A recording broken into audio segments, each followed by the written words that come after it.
Israel is closing the United Nations schools, the UNRWA schools, for Palestinian children that have anti-Israel classes. Ephraim Graham has that story and more from the CBN newsroom. Ephraim?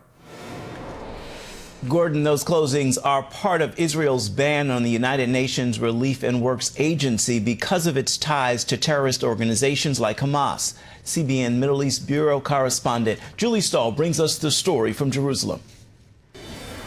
Israel's crackdown on UNRWA, working in the Jewish nation, now includes closing 6 schools in mostly Arab eastern Jerusalem. Students and teachers arrived Thursday to find the schools locked up for the foreseeable future.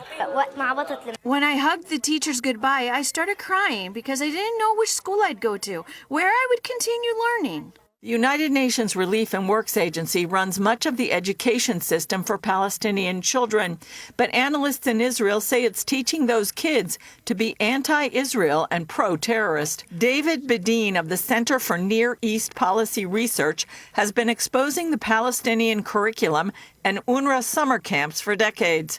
In an earlier interview with CBN News, he showed a page from a textbook UNRWA uses featuring a female terrorist.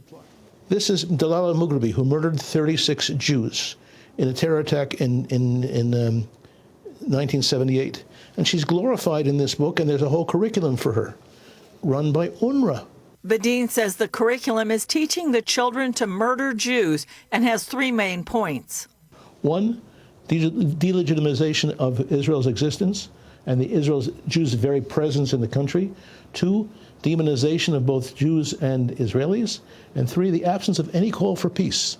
Still, as Bedin also points out, UNRWA is still using the curriculum in schools in Bethlehem, Ramallah, and Hebron to carry out what he calls indoctrination for the next generation to war. The school closings in eastern Jerusalem come as new poll numbers from Palestinians show half of those who live in Gaza, more than 1 million, feel Hamas did the right thing, launching its October 7th massacre inside Israel. And 85% of the Palestinians in Judea and Samaria and 64% of those in Gaza are against disarming Hamas. And today, U.S. Ambassador to Israel Mike Huckabee announced a new U.S.-led plan to distribute humanitarian aid to the people of Gaza. He laid out 2 criteria. The first is that food be distributed efficiently, but also that it's distributed safely inside Gaza to the people who desperately need it.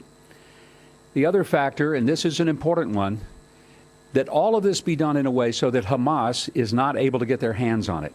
Julie Stahl, CBN News, Jerusalem.